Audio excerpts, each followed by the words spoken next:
تیجا 40واں 10واں، جمعراتیں، برسیاں، 11ویاں، 22 رجب کے کنڈے، محرم کی نیازیں، میلاد کی نیازیں، سب کی سب یعنی ایکٹیویٹیز خود سے دین میں داخل کی ہوئی ہیں، ان کو خود بھی پتہ ہے۔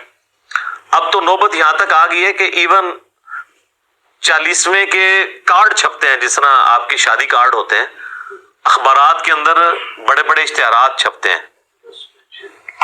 اچھا، یہ ہم کو مذاق اڑانے کے لیے نہیں کہہ رہے، اگر یہ سب کچھ جائز ہوتا نا، اس کے لیے ساری ایکٹیویٹیز آپ کریں، جو بھی ماڈرن طریقہ اڈاپٹ کریں۔ مثلا اب کسی کا جنازہ ہے اور آپ نے اناؤنسمنٹ کرنی ہے، تو ظاہر ہے کہ آپ فیس بک پہ لگائیں، واٹس ایپ گروپس میں شیئر کریں، تاکہ زیادہ سے زیادہ لوگ اس کے جنازے میں شامل ہوں۔ اخبار میں بھی دے دیں، کوئی حرج نہیں، یہ تو ایک دین کی بنیادی ایکٹیویٹیز ہے نا جنازہ پڑھنا۔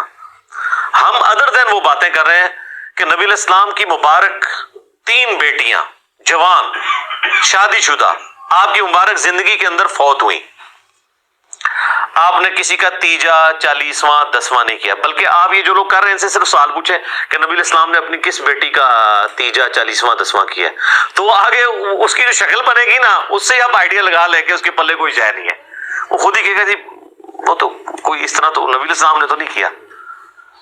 تو جو چیز نبی علیہ السلام نے تعلیم نہیں فرمائی، وہ آپ نے خود سے دین کے اندر داخل کی ہوئی ہے، اور باقی لوگوں کو اتنا پابند کر دیا کہ جو نہیں کرواتا وہ کہتے ہیں دیکھو جی اس کا باپ مر گیا، اس کی ماں مر گئی، اس نے تو کچھ بھی نہیں کیا۔ اور پھر مدرسوں سے باقاعدہ، اب مجھے نہیں پتا، کئی سال پہلے تک تو یہ جب ہم چھوٹے چھوٹے تھے اس وقت 300 روپیہ تقریباً ریٹ تھا، پھر بڑھتے بڑھتے اب تو شاید 1000 روپے تک پہنچ چکا ہو ریٹ ایک قرآن کا، اور مجھے تو لگتا ہے یہ 1000 روپے میں بھی سستا ہے قرآن اگر دیکھا جائے۔ ہو سکتا ہے 3 دفعہ سورہ اخلاص پڑھ کے ہی آپ کو دیتے ہوں ایک قرآن۔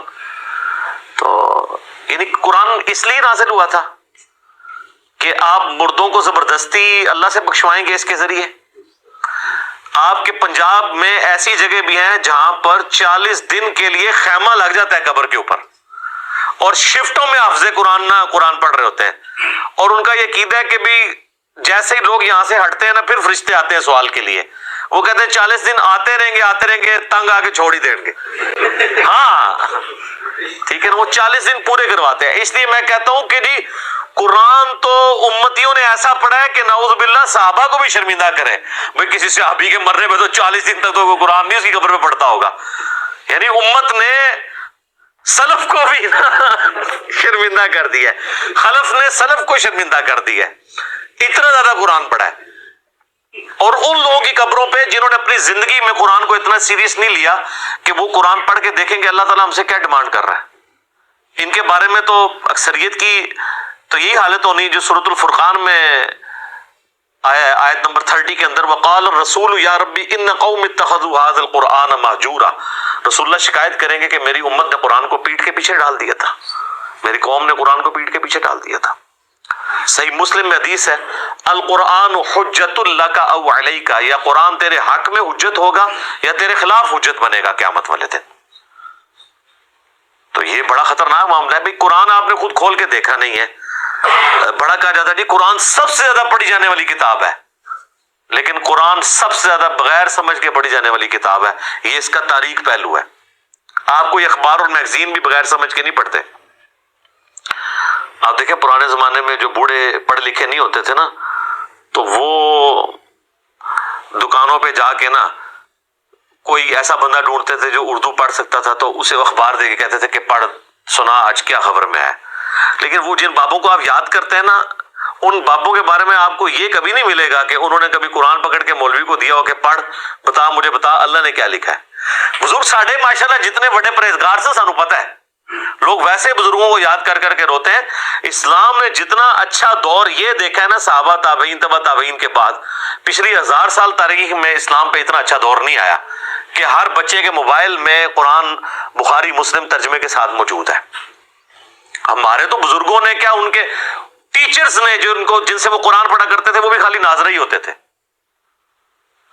ان کو پتہ ہی نہیں تھا کہ قرآن کے اندر کیا لکھا ہوا ہے۔ بہرحال یہ یعنی اس طرح کی رسومات چل رہی ہیں، اور باقاعدہ آپ دیکھیں میت کے اوپر وہ سوگ کرتے ہیں۔ سوگ تو ٹھیک ہے، بخاری مسلم میں حدیث ہے کہ میت کے اوپر 3 دن سے زیادہ سوگ نہیں ہے، سوائے بیوی کے وہ اپنے خامند کے مرنے پہ 4 مہینہ اور 10 دن سوگ کرے گی. 3 دن سوگ کرنا ہے آپ نے، بالکل وہ تو درست ہے. لیکن وہاں جا کے وہ پھر الفاتحہ کہتے ہیں اور ایک دفعہ سورۃ الفاتحہ، پھر 3 دفعہ سورہ اخلاص پڑھ کے تو مردے کو وہ اصالہ ثواب کرتے ہیں. اور جتنی دفعہ کرتے ہیں وہ مطلب وہ کر کے کرتے ہیں. دعائیں مغفرت کریں آپ، میں نے دعائیں پہلے بتائی ہیں. اس طرح قرآن پڑھ کے بخشنا تو ثابت نہیں ہے. اور اولاد اگر خود پڑھ رہی ہے قرآن تو وہ آٹومیٹکلی ثواب ملے گا. اولاد کو تو بخشنے کی ضرورت بھی نہیں، اور اس کے لیے ماں باپ کا مرنا بھی ضروری نہیں، زندگی میں بھی ان کو ثواب ملے گا.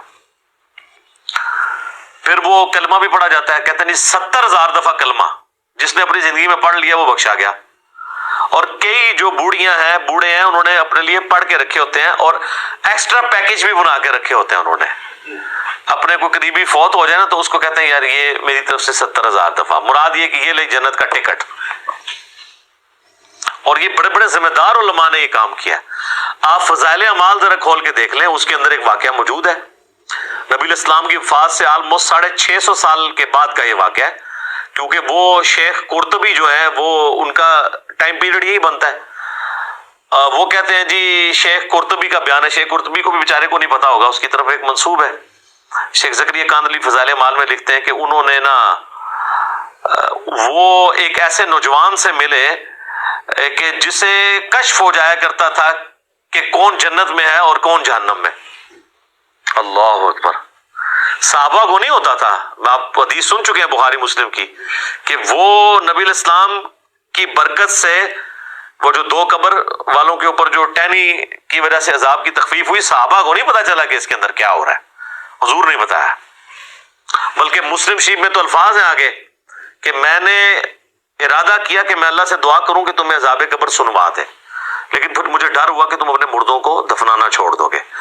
تو صحابہ نے تو سنا بھی نہیں، دیکھنا تو بڑی دور کی بات ہے. بخاری اور مسلم دونوں میں حدیث ہے. ایک مدعم نامی غلام تھا حضور کا، جو آپ کی سواری کا کجاوا کسا کرتا تھا. غزوہ خیبر کے موقع پر ایک نامعلوم تیر لگا اور وہ شہید ہو گیا. صحابہ نے کہا یہ تو سیدھا جنتی ہے، حضور کا خدمت گزار ہے. ظاہر ہے جی ہم بھی ہوں تو یہی کہیں. آپ فرمایا تم جنت کی بشارت دے رہے ہو. اس نے مال غنیمت سے ایک چادر چوری کی تھی، اللہ نے مجھے دکھایا وہ آگ کی بنا کے اس پہ ڈال دی گئی ہے.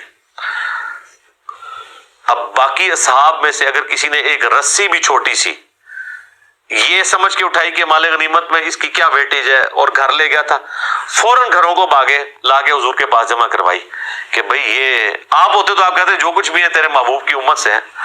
تو محبوب کے ساتھ جو ڈائریکٹلی اٹیچ بندہ ہے اس کو اس نسبت نے کام نہیں دیا جب اس نے کام غلط کیا، کیونکہ محبوب کے ساتھ تو آپ کی رشتہ داری ہو سکتی ہے، اللہ کا کوئی رشتہ دار نہیں ہے. سر اللہ کے ساتھ کسی کی رشتہ داری نہیں ہے. تو آپ جو مرضی لوگوں کے بارے میں فیصلہ کریں. بال وہ شیخ قرطبی کہتے ہیں کہ جی اس نے نوجوان نے چیخ ماری، اس نے کہا میری ماں کو جہنم کی جانب لے کے جا رہے ہیں فرشتے. تو وہ شیخ کہتے ہیں کہ میں نے دل میں ارادہ کیا کہ میں نے یہ سنا ہے کہ جو 70,000 دفعہ کلمہ پڑھ لے اس کی مغفرت ہو جاتی ہے. تو کہتے ہیں میں نے اس کی تصدیق کرنی تھی کہ یہ جو کہتے ہیں نا آواز آئی، پتہ نہیں یہ آواز ٹھیک آئی ہوئی ہے کہ غلط، قرآن حدیث میں تو کہیں نہیں ہے. تو کہتے ہیں میں نے دل ہی دل میں نا وہ 70,000 دفعہ کلمہ پڑھا ہوا TCS کروا دیا کوریئر سروس کے تھرو، اور دل میں نے نیت کی کہ میں اس کی ماں کو بخشتا ہوں. کہتے ہیں تھوڑی دیر بعد وہ نوجوان مسکرانا شروع ہو گیا کہ وہ 70,000 دفعہ کلمہ اسے پہنچ گیا، اس کی وجہ سے اس کے لیے جنت کا فیصلہ ہو گیا. اور شیخ فرماتے ہیں مجھے اس واقعے سے 2 چیزوں کی تصدیق ہو گئی. ایک تو یہ تصدیق ہوگی کہ یہ صاحب کشف جو ہے یہ صحیح ہے، واقعی اس نے دیکھا ہے، یعنی وہ جہنم سے جنت کا فیصلہ ہوا ہے. دوسرا مجھے یہ بھی تصدیق ہوگی کہ 70,000 دفعہ کلمہ اگر کسی کو TCS کروا دیا جائے ارجنٹ میل سروس کے تھرو تو اس کی وجہ سے اس کی مغفرت ہو جاتی ہے. یہ ان کا معیار ہے چیزوں کو چیک کرنے کا، کہانیاں بنانے کا، ان میں رنگ بھرنے کا. تو سر جب آپ لوگوں کو یہ چیز بتائیں گے تو لوگ تسبیح پہ لا الہ الا اللہ کلمہ ہی پڑھیں گے نا، پھر قرآن تو نہیں ترجمے سے پڑھیں گے. اتنی ٹینشن لینے کی کیا ضرورت ہے کہ قرآن ترجمے سے پڑھو پھر اس پہ عمل کرو پھر اس کی تبلیغ کرو. اس کی وجہ چپ کر کے 70,000 دفعہ کلمہ پڑھ لو، دیٹس آل. اور آپ پڑھ لو اور سب کی طرف سے ایک دفعہ پڑھ لو، عیاشی کی زندگی گزارو. کس غیر محسوس طریقے سے انہوں نے امت کا جنازہ نکالا ہے. اسی کی آپ باقیات آپ دیکھ لیں، پھر لے کے بیٹھے ہوتے ہیں گٹھلیوں پہ، وہ کہتے ہیں 1.25 لاکھ دفعہ آیت کریمہ